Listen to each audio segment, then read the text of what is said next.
Let's talk about running, or let's be real, when we evangelize about it, we talk a lot about how democratic it is. All you need are shoes. But it's not really that simple. You're going to want gear, which costs money. Then there's the issue of actual physical space. You want sidewalks that aren't jagged, trails that aren't overgrown, air that's clean enough to breathe, so ideally you don't live near landfills or power plants or factories. So yeah, all you need are shoes, and space, and money, and time, etc., etc. Oh, and you also need something from the people around you, the sense that you belong in that space.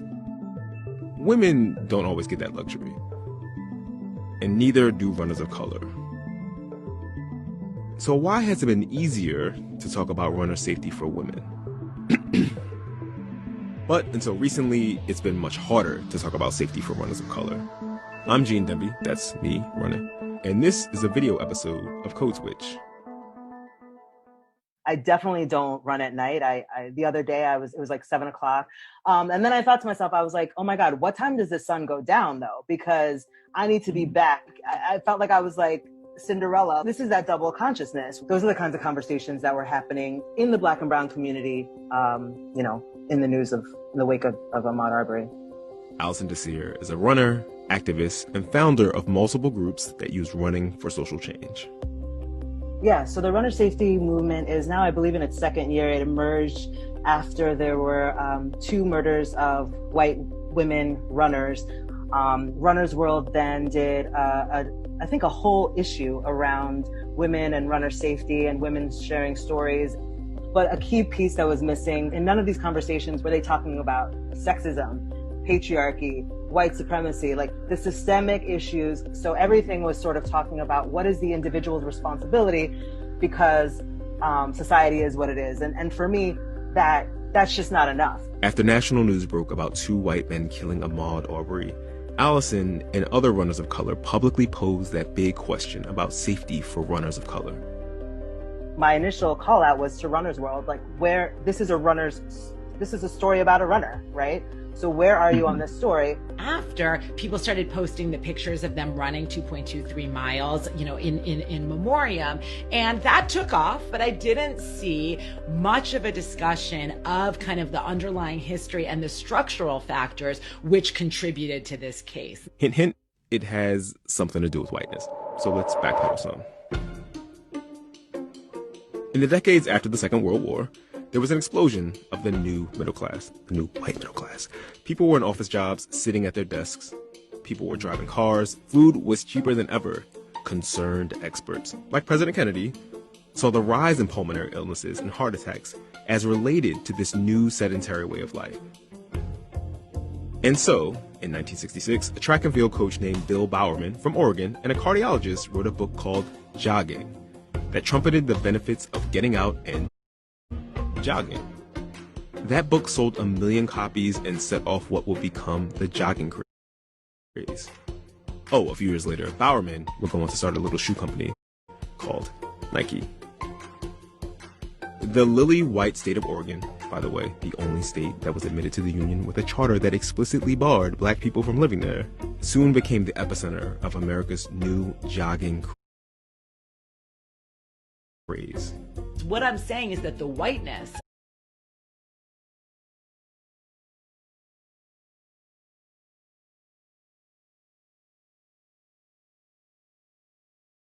of that original kind of founding culture is reflected in the way that Nike was promoting run, and even that book, Jogging, where if you look at the pictures throughout, it's a kind of archetypal white runner.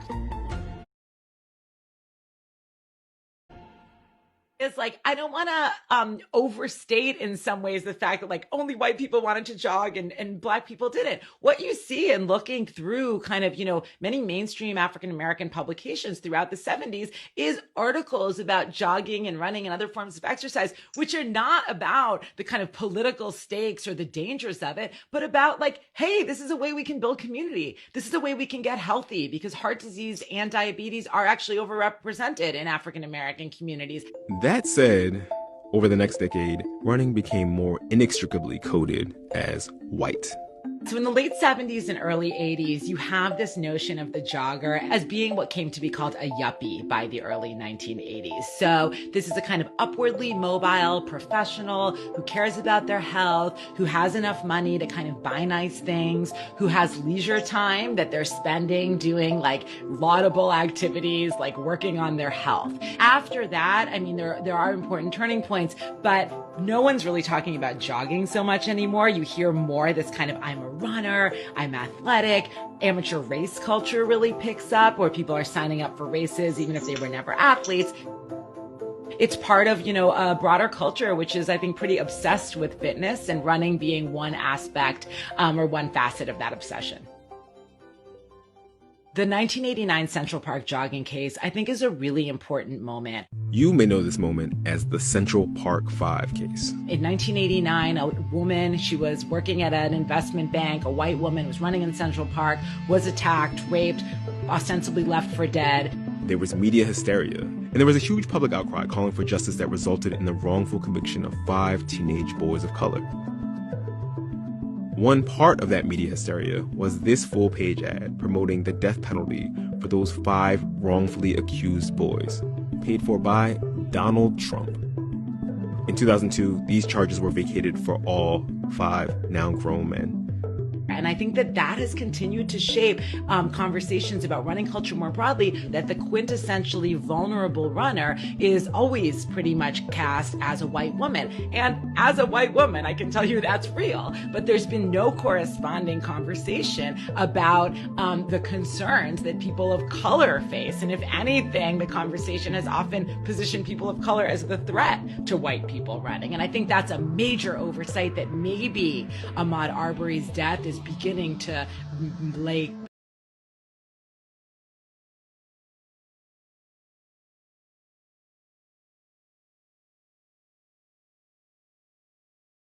bare for a lot of people who hadn't paid attention to that before. Folks like to say that, like, for running, all you need is a pair of sneakers.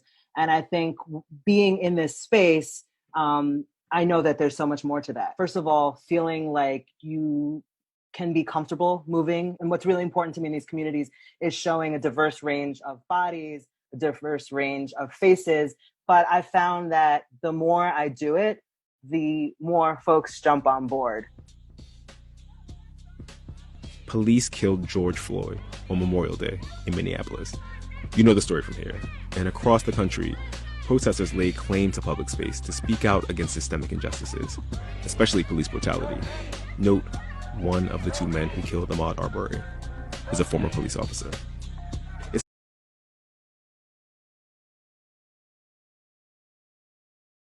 a reminder that taking up space is inherently political and